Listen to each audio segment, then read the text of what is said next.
Go ahead. Turn it up. It's the Record Machine Show with your host, Jimmy Howe.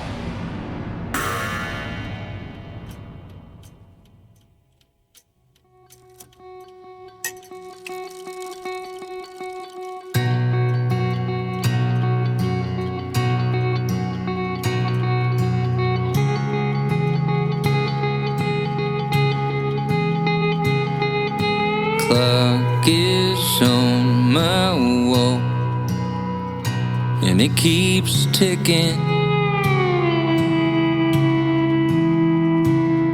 Yeah, time comes for us all, and it keeps ticking.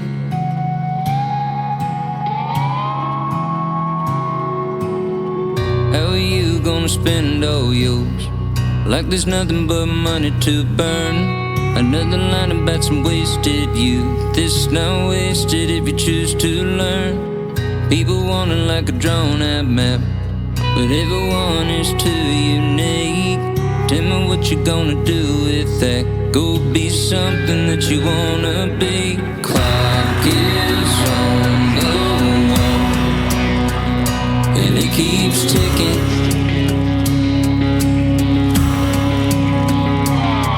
Yeah, time comes for us all. It keeps on ticking.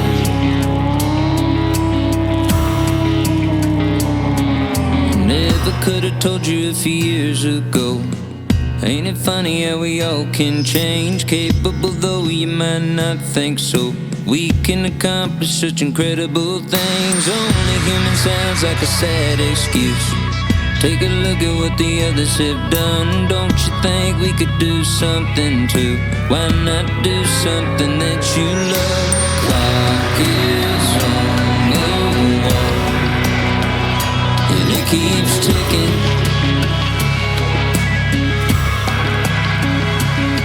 Yeah, time comes for us all. It keeps on ticking.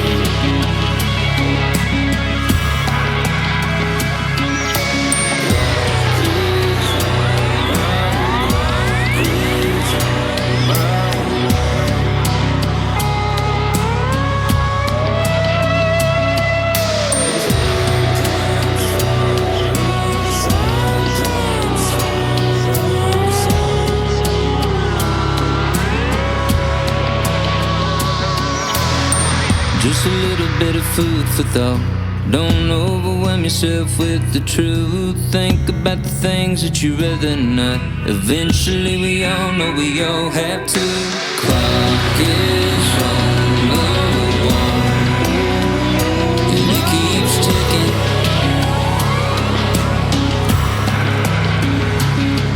Yeah, time comes for us all. It keeps on ticking.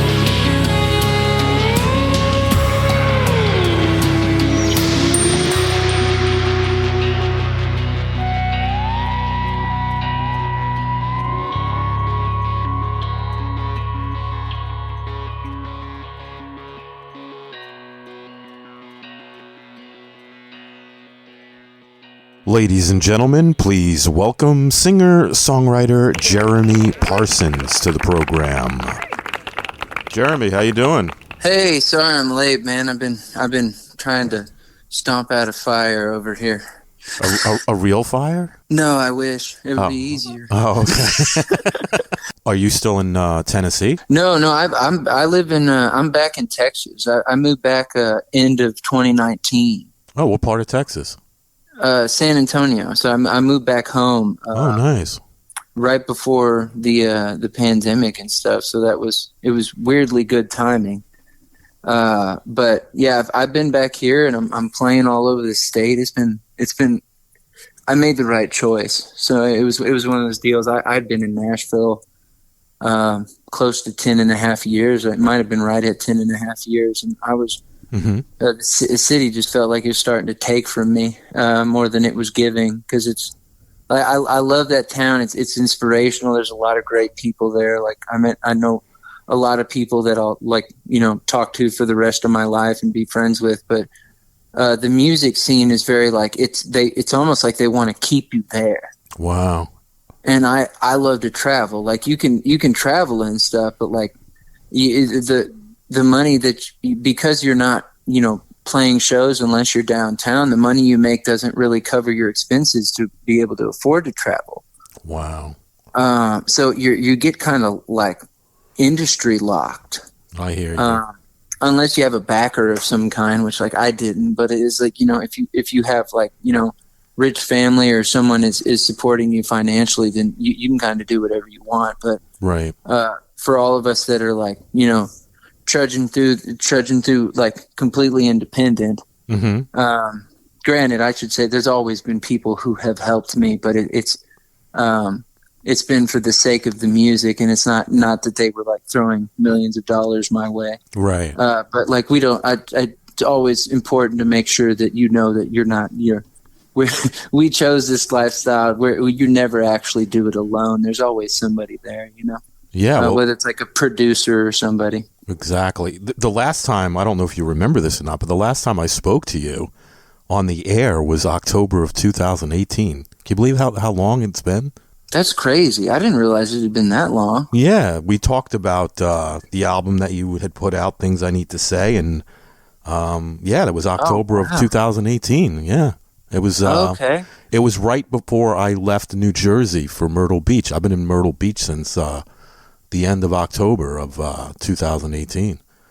So That's it looks crazy, looks like you have moved too. So yeah, I didn't realize it. So we didn't talk at all when I put out I put out another record after that. Yeah, Things to Come, right? Yeah. We didn't. That's crazy. We didn't talk during that time. No, I guess we kind of lost touch. It was a weird time. Things to come. COVID. The C word came. And it was a lot of weird stuff, man. We were all just talk about navigating strange seas. That was like we had no clue. Yeah. Like as far as what was happening, how long it was going to last. I think people hate that C word more than the other one now. That C word costs more money, I think.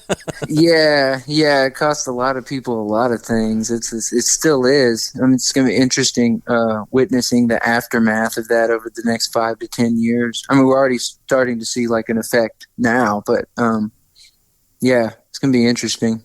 Yeah, and you had mentioned 2 albums since the last time I talked to you, and you have a new single out called Tickin. Now, are you working on material for a full-length album? And if so, when can we expect it? Yes. Okay, so the full-length album, here's what it is. I'll just lay the whole crazy spiderweb psychopath room plan out for you that we've developed as this came together. So Tickin is the first single off of the first EP. Okay. And the first EP will contain, I believe it's 6 tracks. I think that's right. And there'll be 3 singles that come out. So Tickin is the first single. The second single is Close. We're working on artwork and stuff right now for that. So that'll be out sometime early-ish 2023. Okay. And then a third single will come out later in 2023, and then hopefully drop that first EP sometime either end of this next year or beginning of the 2024. It's hard to know the timeline exactly, but especially because we're doing everything ourselves, it makes sure that all the artwork is up to date, the music videos are ready to go, and everything kind of comes out and has that same flow that you like to see from everything. That's the first EP. Okay. And you can expect 2 more EPs after that. Nice. That seems to be the way to go now. A lot of people either do EPs or just singles. Yeah, it does. It's never really been what I've done, but like this is such an interesting. I'm working with my buddy Dustin Martin, and he like lived and worked, and we met. He actually was the engineer on the Things I Need to Say record in Nashville. Oh, nice. And that's how we met. And he did some stuff with the second record as well, or the third record, Things to Come, and then during the pandemic, he's from Longview, Texas. Okay. So he came home too, and still at his place in LA, and he was like just hanging out with his parents because he lost both of his grandparents, and it was, Wow. a lot of people lost a lot, whether it was people or that chunk of time or a piece of their mind, whatever it was. Yeah. So he came back, and I went and helped him move his stuff from LA because he decided to just transfer back because it didn't make any sense to be in LA at a time like that. Especially with all cities and offices shut down. He was working from home, so he was like, "Oh, I'll get to spend time with my family." And we just started like talking about working on something, and so we started, and we were both kind of blown away with like how well it worked, because we both have such different styles. Like, we understand each other very well. We've been friends for years, but like we had no clue that it would be is so unique. It's like his voice meeting my voice, and it being like, why does this work so well? This is cool. Let's keep going. So we kept going, and it like one track turned into 3, turned into 8, turned into 15, turned into 20.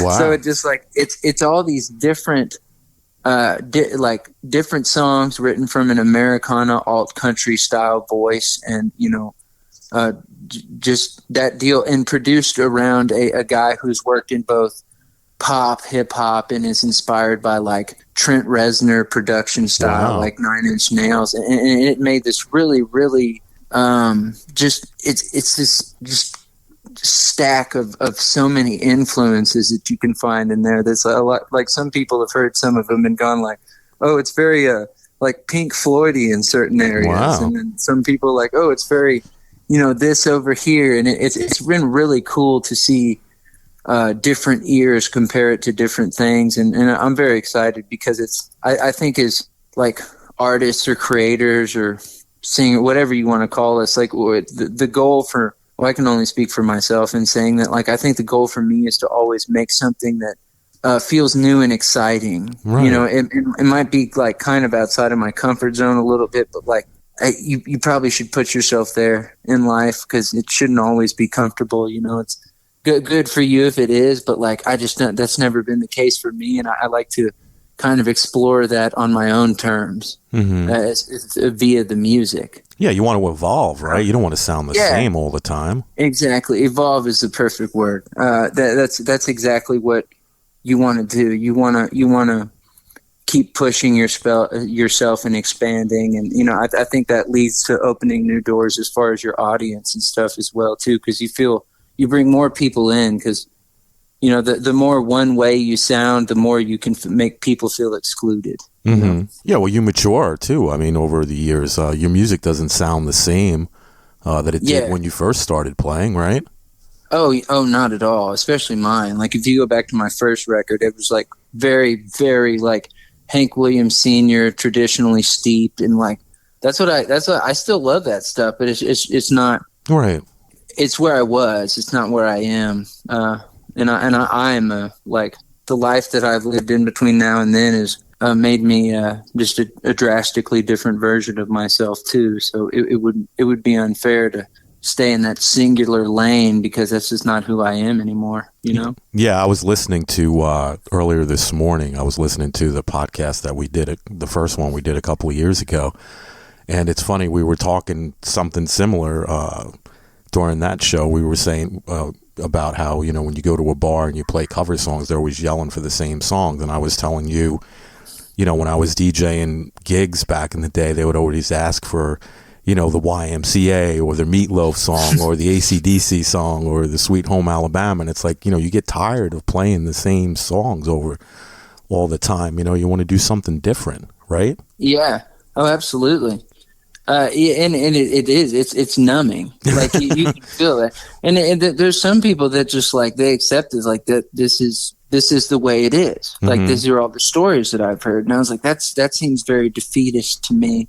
Complacent, very complacent. Like, yeah, it is. It is. Like, you've like that dialogue right there states that you've given up. Lazy, right? I mean, you would think that you would want to be more creative and put something out that doesn't sound like the first 2 albums that you did, right? You want it to be different. You want to evolve, and you want to, you mature, obviously, and you just want to have a fresh new sound, right?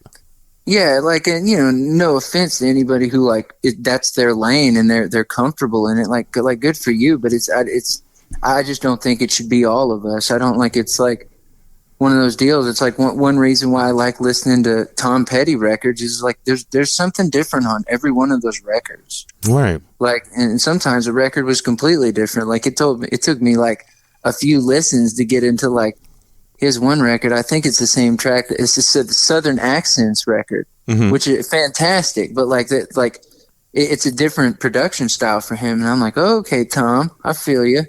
But like it took me like you're trying to figure out like where he was when he made that. Like what are you listening to? Like what made you use so much sitar? Was this like are you going through your Beatles phase? Right. That's funny. Yeah. I mean, I was listening to your music, that I have that Michael gave me, the first two albums and the new song and stuff. And to me, they sound different. They don't sound the same. I mean, it sounds like you've changed directions on each one and that you don't sound exactly the same on each record. If that makes sense. Yeah, and I think before I realized that that's like what I wanted to do, I was already naturally doing it, which is lucky. But like the I got to that like when I put out Things to Come, the record during the pandemic, I was like this just sounds like a more grown up version of Things I Need to Say. Right. Like the writing and like the playing and everything and structure like had gotten better. But it was like what's next? Right. That was the thing. It's like I've seen people do I don't know if I made a third record that sounded similar, if it would have been what was supposed to happen next, Right. And this one, like you said, you heard Tickin. Like it's different. It's totally very different. Like I mean, like we sampled a clock and used that's an actual like mantle grandfather clock that we used in the production process. Like a lot of really cool things that you hear about people doing that you like want to try out in the studio yourself, and it's all like improvised and it works and it's fun. It's been a fun project. There's a lot of like great stories and yeah, it sounds fun, and let's talk about that a minute. This podcast is going to feature two of your tracks, the new one, Tickin, and Things to Come. What's the story behind those two songs? So Things to Come is actually it will like forever be one of my favorite songs that I've ever written, specifically because it was probably more of a challenge for me than maybe any other song that I've ever written, in the sense that I had to write it like somewhere between 3 to 5 times before I felt like I did it justice, because that's about I wrote that song on the other side of like identifying that I was an alcoholic and quitting drinking, and wanting to write the story of like not a lot of people when they quit that they can be like, oh, it's not like they kind of disown that person that they were, via that, whatever form of substance abuse. But it was so necessary. It was a necessary stage of my growth. Right. Like the me I am now exists because I was that person for that chunk of time and lived through it. And I wanted to like kind of recollect on that and like not make it sound so negative, be like, this is who I was. Here's all the things to come. Like we made it type of vibe, like a fresh new look on a just a time that was, not so great essentially, but like obviously necessary for me to get from A to B as far as like my growth and who I needed to be next. So I put a lot of pressure on myself to like really tie that story up well and make it like broad enough for a listener to be like, yeah, like let's keep going. Let's keep trudging forward. Like this is, whatever. I've had a lot of people who've gone through like divorces reach out to me and be like, man, this is my jam right now. I needed this. Nice. It's like, here's all the things to come. Like, it's messy right now, but stay focused, stay forward focused. Because you have a tendency to like really start looking down or looking back, and like forward's the way you want to go. Just always. I think that's just the best way to do it. Like, you shouldn't like plow through it. You should work through those things, but working through them is forward. But like, so I finally, when I got it, I was like, this is it. This is the one. And it turned out like exactly how it needed to be, and came out perfectly in the studio, and was like just the perfect title track for the record. And it was also just like really good timing in the sense that I'd finished the record in early November, late October of 2019, and then came home right after that and just had the record. I was like, I don't know when's a good time to put this out. And then the world shut down, and I was like, oh, here we are. I was like, this seems like a good time, seeing as like all of the shows have been canceled and I don't have anything else to do. Right. I was like, it's either go crazy or do this. And I was like, well, I can do both. Let's do it. Wow. Yeah. So I started putting it out, and it did really well. And, it's still getting like, someone reached out to me the other day, the radio publicity company that I used. They reached out to me, and they're like, man, it's like that record is still getting spun, pretty frequently. Which I think is cool. It's also like Things to Come has been adopted by a lot of people as a New Year's jam. Because it's like got that perfect like fresh energy of like, here's to all the things to come. Happy New Year. Exactly. So I'll always see like a refluctuation in spins and shares of that song, like specifically like coming up. So that's always really cool. And Tickin is I wrote that in the heart of I was probably mid to late 2020 that I wrote that. And it was it discussed, it's one of those, I say it's like an existential crisis jam is how I introduce it when I play it live, but like not via my own experience. I think I found myself sitting upstairs. I think I'd just restrung my guitar, and there's always something about like noodling on fresh strings that is very it brings us just air of like creative flow. And I was sitting there and I was thinking about it. I was like, man, I'm lucky to be in the position I'm in right now. I was kind of feeling grateful for like getting to be like, down with family and like hanging out with them during all that. And also like, if I hadn't chosen this career path, where would I be right now mentally? That would probably be fairly rough. Like you had a lot of time to think about too many things. Exactly. So I was like, man, I'm lucky, but like, what if I felt like, time was working against me right now? And that's where Tickin came from. I started playing that it was just two strings. And I think I came up with that. I was literally tuning the guitar because the strings were new, and I started that back and forth, like that dum dum dum dum, and I was like, oh, it's like a clock, right? And then I was like, just clock is on my wall, came out of my mouth, and it keeps ticking, and I was like, oh, okay, this is sweet. Nice. I was like, I'm gonna finish this, and like, it just kind of poured out from there, and I took it to Dustin when we started working on songs. He was like, do you got anything? Do you think we could do something with? And Tickin was one of the first three, I think, that we sat down and really worked on. And by the time we got, we were starting to pay, I was like, oh man, like this is going to be multiple things. And like, what'll be the first thing that we use to introduce like this new era, this new sound that we've come up with and made. And Tickin was like, just both of us immediately were like, that's the one, because it kind of pushes the boundary. It's not necessarily like, I wouldn't consider it like the perfect single, Whereas like Things to Come had this like very good like single energy, and it's got this, but Tickin is kind of it's weird. Mm-hmm. Like, so for us, it was kind of like one of those things. Like, if we're gonna dip the toe, we just might as well cannonball and see what happens. Mm-hmm.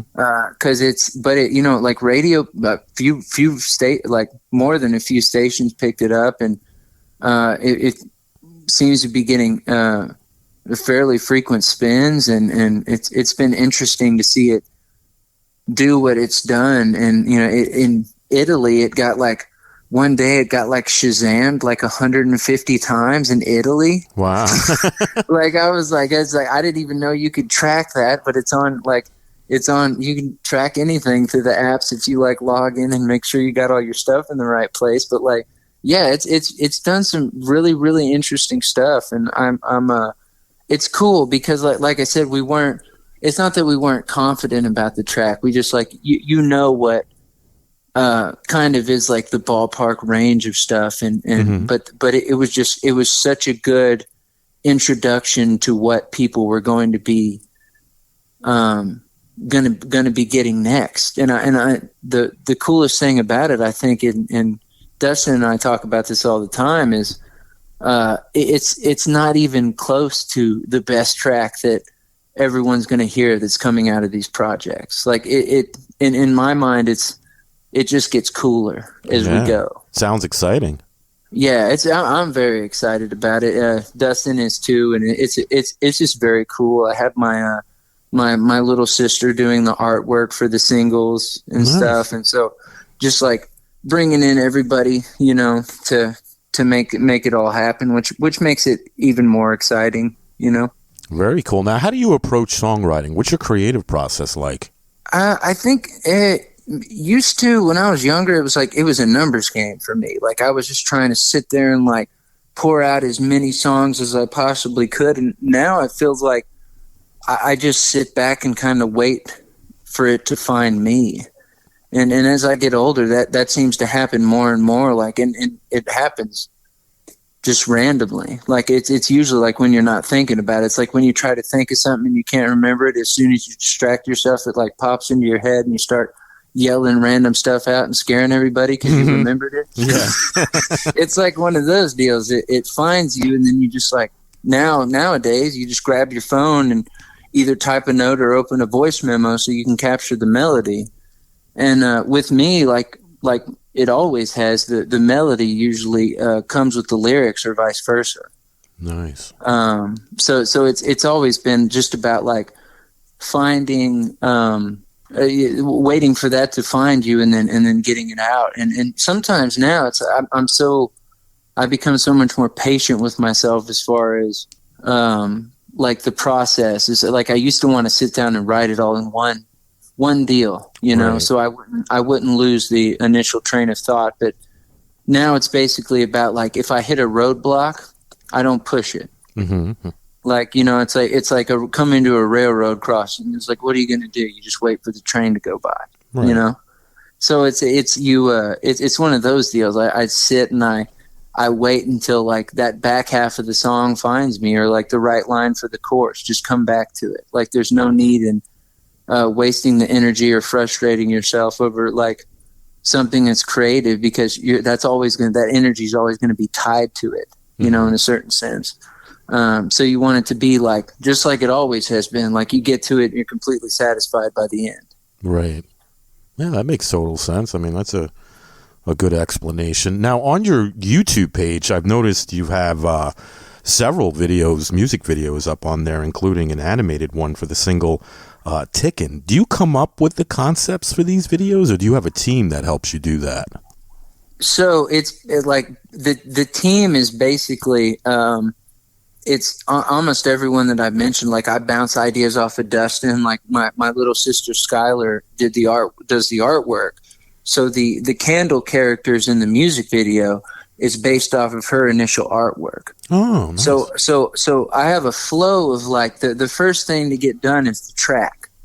Like, everyone gets satisfied with the track, and then the artwork happens, and then I base everything as far as branding off of what Skylar will come up with based on the artwork. So like with that one, she immediately gave me a main character, which is the candle. Mm-hmm. And I love that because a candle, like unlike us, like you aesthetically can see when it's going to burn out. Right. So like we don't know that. The candle has the benefit of knowing. Mm-hmm. And the candle of course in the video is perfect. Like the animator did I've used Nick before, and I found him through Fiverr, which is an awesome platform. You can find all these like independent creators, and they'll do like animations and logo design for you and all that stuff. And he did the lyric videos on Things to Come and Something Other Than You Are, which were, I think, the two last singles off of the Things to Come record. And I was like, man, I want to do a full-on animated one for this because this is just a new chapter and it feels so epic. And I pitched him that idea, and I was like, I want the candle to, like, just as the song discusses, like I want this candle to, like, it's almost like this fight against time, like his own struggle against time, like what is he doing with it? And he bounced back to me with the concept of like maybe he had given up, you know, his passion of playing guitar and gone into like, you know, a day job situation, like like give up your dream of being a musician, go get a real job type of, you know, dialogue. Right.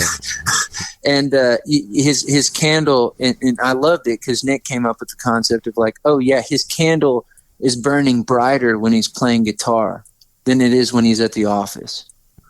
And I was like, oh, that's fantastic. So there's a lot of things in there, like you if you're really paying attention, like you'll get it. Like it looks cool either way, but if you're paying attention to like what's happening, it's pretty freaky and powerful. Like I have some people that like actually my girlfriend's mom has told me multiple times at this point, like, yeah, listen to your song, it freaked me out. Like it makes me want to travel more. Wow. And I'm like, good. Like I was like, excellent. Like that's kind of what you want to hear, that the music is making you think about what the, like, even if you're not really listening to the lyrics, which I assume you were, if that's your effect, like, right. What am I doing with my life? Time is precious. Time is ticking. Yeah. Yeah, absolutely. Yeah. Yeah. So it's cool. It's been really cool to see like that reaction and have fun, like piecing all of this together via like, you know, Dustin's production, like Skylar's artwork and Nick's music video, and it's just been awesome. It's all had such a really nice organic flow to it and everything. Like Nick finished the music video like 15 days early because he was excited about it. Wow. Like Skylar killed the artwork. That was in like way early. So like, of course, everything was on me at that point. So I was like, no pressure, but all right, let's do it. It's an awesome song and video. I really enjoy it. I think it came out great. Yeah, I do too. I'm excited to see what we can get rolling for the second single too, because this was such a fun creative process and group effort. You know, Michael always like works his butt off to get everything done, and the press on it is like, the reviews have been really awesome, because when I put it out, I honestly was struggling with it. I was like, what do we call this genre wise? Like like where do we put this? And it's been like I think we all just landed on like Americana alt country, because that's just what I naturally am, but it's just a new take on it is how we were referring to it. It's a great single. When I heard it, I probably listened to it about 3 or 4 times, and I like it more every time I hear it, because like you said, it makes people think, you know. I mean, we get older, we start to question things, you know what I mean? Yeah. And I mean, there's also like, you know, that should be okay, you know. It's the normal. Thought process. It should be more normalized. Like there's a lot of people that like, don't question yourself, and I was like, That's easy to say. No. You're not inside my head. It's like, yeah, maybe you should, man. Like it's always like someone who's on trial for something. Remember, don't ever question yourself. It's like, this person just got arrested. I was like, all right, maybe we should question ourselves. Exactly. It's a great idea, though, the song. I mean, just the way you described how you came up with it in the first place, about changing the strings on the guitar, and you know, it's it's kind of brilliant. It all felt like right into place, and here you come up with this great song. Well, yeah, I think that's always nice too, because it's nothing was forced about this process, and I don't like that. Like I said, that kind of leaves a bitter taste in my mouth when you have to really push something out like that. And it's also why I've never, like, I co-write, but like I have a very tight group of people who understand that I'm probably pretty difficult to work with when it comes to co-writing, because I won't, like, if a co-write isn't naturally flowing, I will call it. Right. Because it's like, I'm not here to force anything out. Like, we don't have a publishing deal. We're not getting paid to do this. There's no pressure. Like, let's go get some lunch. Maybe we'll come up with an idea. Right. But it's, I think the natural flow for me has always been, and that's why a lot of it has always been this is my process. But a lot of the stuff I put out it's all the lyrics and stuff are originally written by me. So because that, like, you know, like I said, when you're waiting for it to find you, there's not always people around you, and it's not always in a co-write, you know. So very cool. Now, what is it about being a musician that you love? Everything. This seems like a cop-out answer. It's first off, it was like it was 100% my choice. I was going to college for kinesiology. I was thinking about being like a PE coach because I was always into athletics. And I had a really good coach when I was younger who was very inspiring for me. His name was Coach Press here in San Antonio. And I was like, oh, I'd like to give that to somebody. You know, I'd like to be that for somebody if I could. But like, I would say that was like maybe 1%, you know, invested in that, because it seemed more like a fallback deal. It wasn't really what I wanted to do. What I really wanted to do was music. Right. And I loved that people wanted to hear me do it. I think that initially was, and still is, the most shocking part to me, is that, like, I could tell you 100% when I'm on stage, I'm enjoying myself. But like, it's still interesting to figure out, like, why the people in the crowd are enjoying themselves. Like, the people just like music, and I've been in the crowd just as much as they have, and I always enjoyed it. So I don't know where that thought process comes from, but I think it's a way to, like, be grateful for getting to do it, especially for so long. It's been over 10 years for me, and no one's complained yet, especially not to my face. So we'll see. But like, I think I love that I love traveling. So I get to do that. That checks that box for me. I love creating. I get to do that. I love meeting new people. And I get to do all of that. Like, I love helping motivate and inspire people, and music does that naturally. Right. And it makes you feel even better that, like, my songs can do that. Like, stuff that comes out of me solely can do that for people. It can stimulate them and make them think, like Tickin, you know, like hearing my girlfriend's mom say that, like, oh, it's like, makes me feel like I should do this more. And I'm like, that's awesome. Like, that's such a, like, fantastic feeling. Right. You inspired somebody.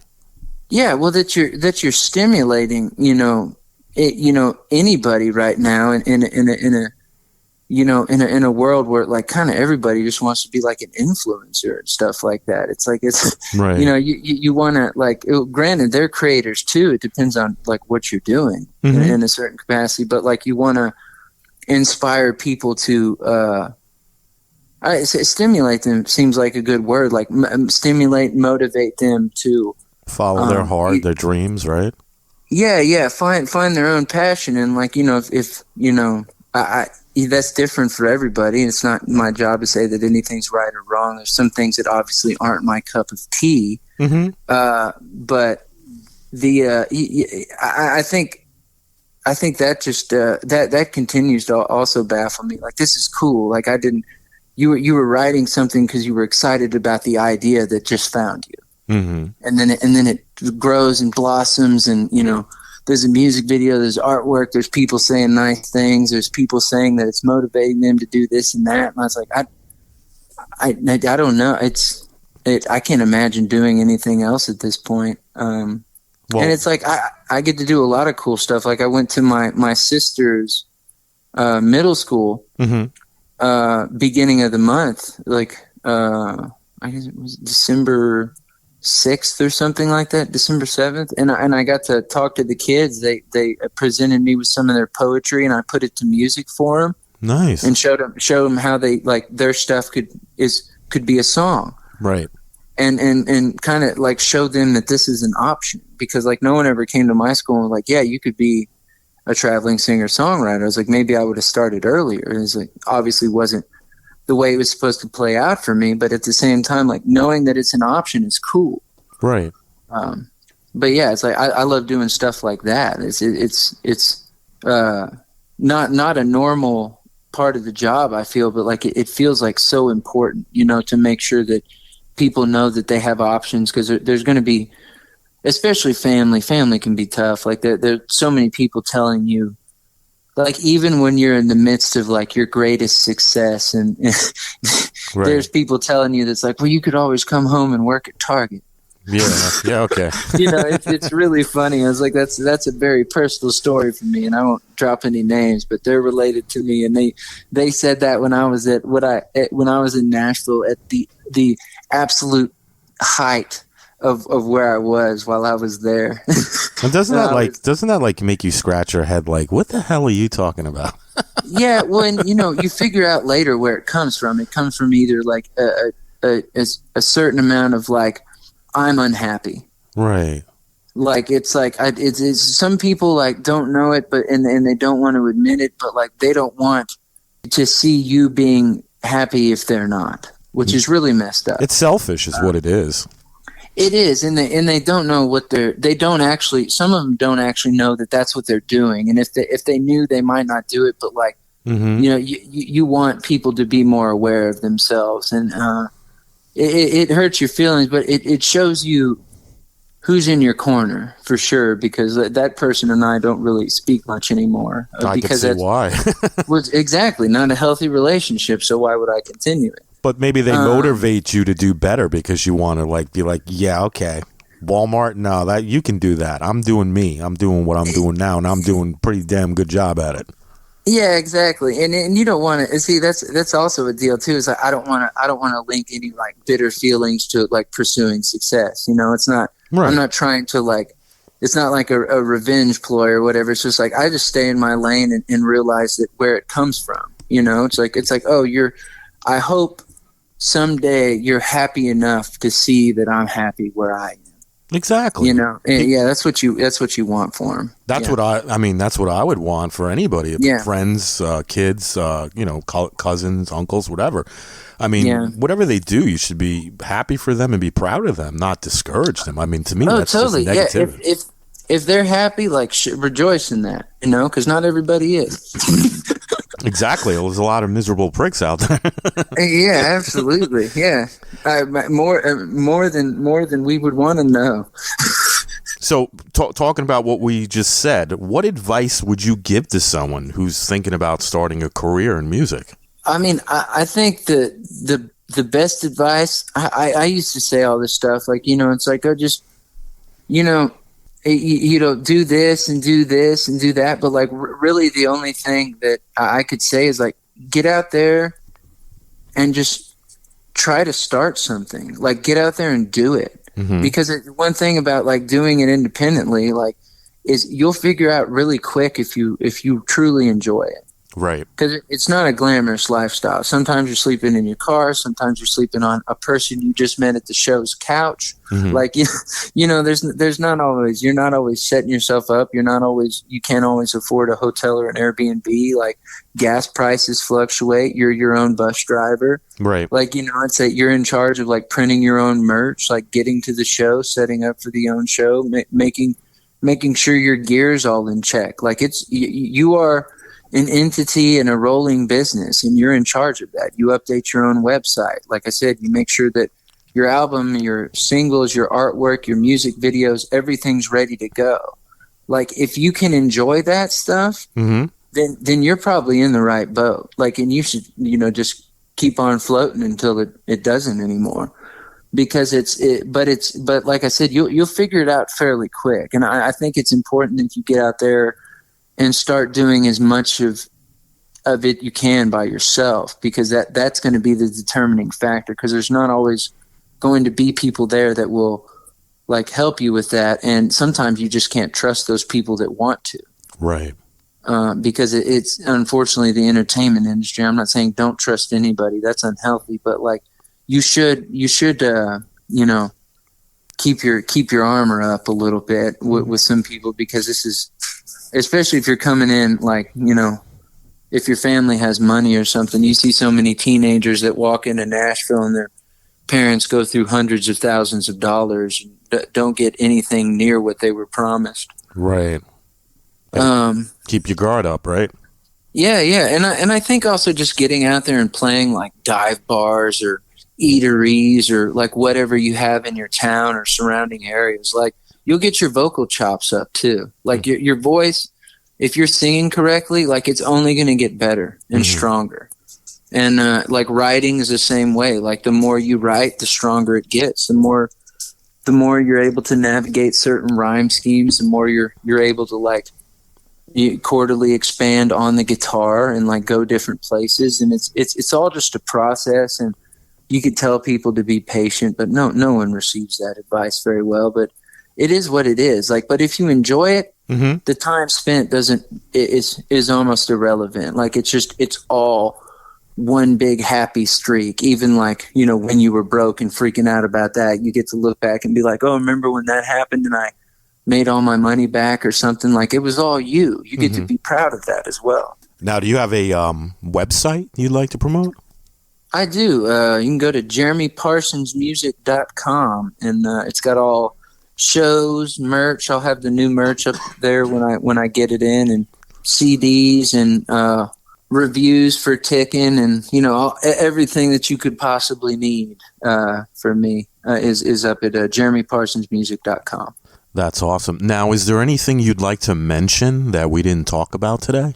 No, I mean, I think we covered it all. I mean, a big shout out to you and Michael at MTS Management Group, and everybody who keeps supporting me. I I think we covered it all. The Tickin is the new hot gosh. So I think we covered that. But like, other than giving thanks to everyone else who continuously makes this possible, I think we're good. Yeah, I mean, I really enjoyed the conversation. I can't believe an hour has almost passed, Oh, wow, it has, hasn't it? Yeah, we started talking, I think it was about a little bit after 3 o'clock, not too much, maybe 5-10 after 3, so it's almost an hour. But, I mean, the conversation flowed real well, man. I mean, it was like we haven't, stopped talking to each other, and it's been 4 years, so it's like talking to a buddy on the phone, so I think that's pretty cool. Well, I mean, I consider us friends. You can do whatever you want. But Yeah. No, I mean, I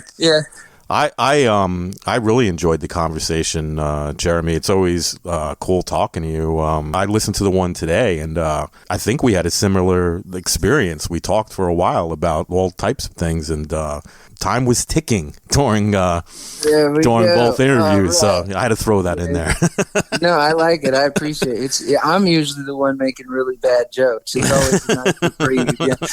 It's a really good bad joke, I should clarify. Yeah. I loved it. It really is a great song and a great video, and I just want to wish you the best of luck with the EP when it comes out, or the EPs when they come out, and let's stay in touch. And when those EPs come out, come back on the show again. I'd love to have you. Yeah, I was gonna say, I was like, let's just not wait 4 years. For us to find out. Let's keep this. Let's get at least like once a year. Yeah, definitely. This is your cell phone number? It is. Yeah, and you have mine, so, save it in your phone. Shoot me a text or, a message through Facebook, because we're friends on Facebook. And like I said, definitely come back on, man. I'd love to have you. I love talking to you. You're a great guy. Yeah, we'll definitely. I feel the same about you, my friend. Yeah, we'll definitely make that. Like I said, I can't believe it's been that long. That blew my mind a little bit. Yeah, time goes by time goes by quick. It definitely ticks away, brother. Yeah, there you go. Just beating it to death. It really does, though, right? I mean, it does. I mean, that's the only problem with writing something that's so relevant always. Yep. Like it's like you could just keep on going with the jokes and the puns. That's difficult for me because like I get chastised constantly by family and friends for like, do you ever stop with the puns? And I was like, I don't think so. Let me check my pulse real quick. I think. Yeah, now he's a comedian. Before he's a singer-songwriter, now he's telling jokes. Man, people have mentioned that before. They're like, man, have you ever thought about being a comedian? I was like, only when all of y'all mention it. Yeah. It's like hard enough to write songs. Now you want me to write jokes too.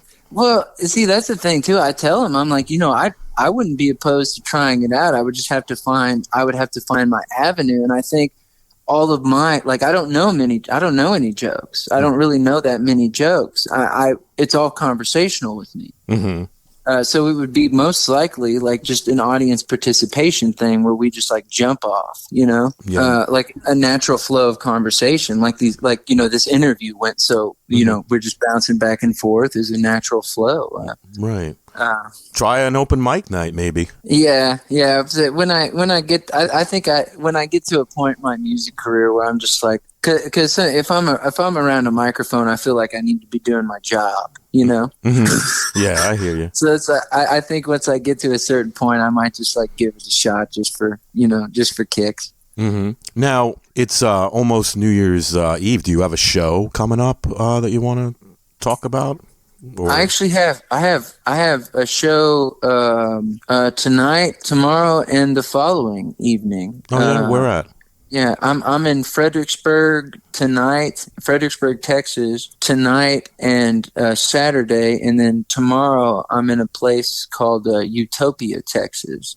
Oh, wow! So they're fairly close to me here in San Antonio, so I'm kind of just staying close to home for around there. And then next month, January 2023, is booked except for one Saturday. So cool.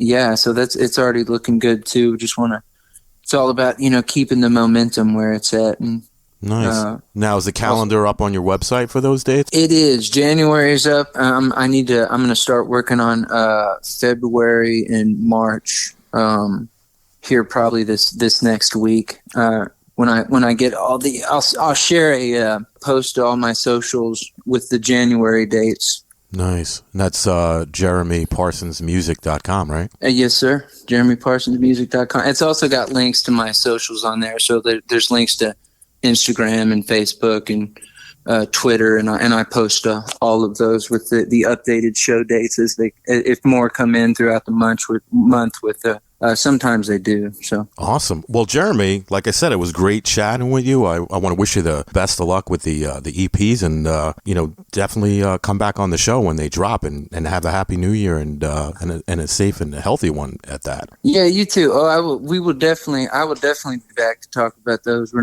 gonna break this 4-year cycle for sure, and you have a happy one too, man. It was an absolute pleasure and blast talking to you, and I look forward to doing it again sometime within the next 11 to 12 months. Sounds great. Sounds great, my friend. Well, knock 'em dead at the show tonight, all right? All right. Thank you, my friend. You have a great one. All right, you too. Bye-bye. Yeah, bye.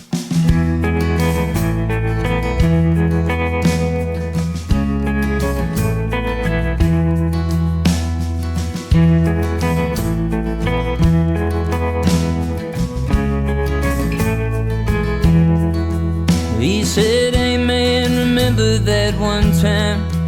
It was broad, but I knew what he meant. Yeah, it's there in the front of the back of my mind, with all of my greatest hits. Yeah, those days ain't all California. What a trip in too many ways. Yeah, we're tearing up squares in front of a stranger, just getting messed up on a plane. Oh, I'd go back if I could. That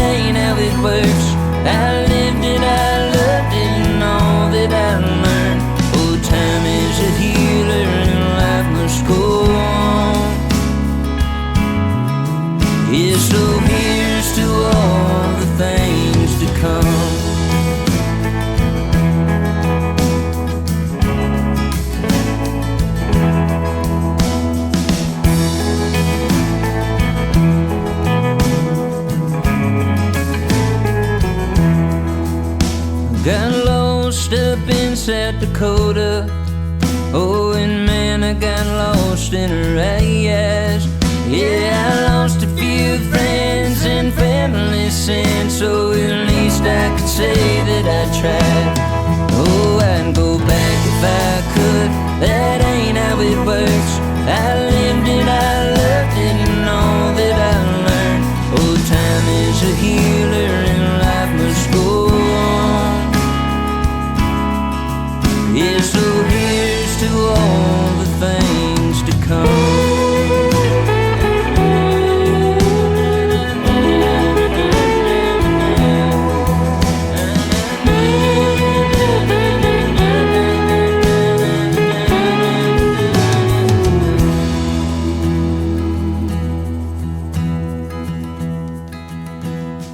All I said would be different, and all I'd done would have changed. Yeah, well, I'm proud of me and who I've come to be. Ain't nostalgia a powerful thing? Yeah, nostalgia's a powerful thing.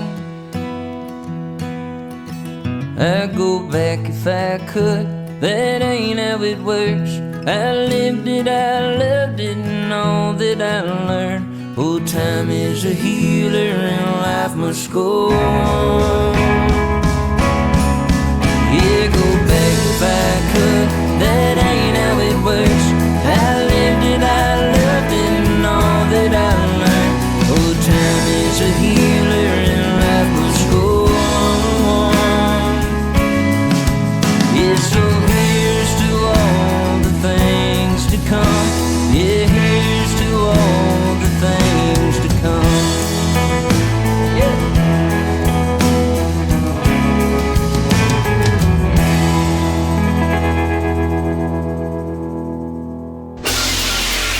The Record Machine Show is a weekly radio podcast produced by Jimmy Howell Productions. All rights reserved. For information regarding distribution or adding this podcast to your website, please visit our contact page at therecordmachineshow.com to submit your request.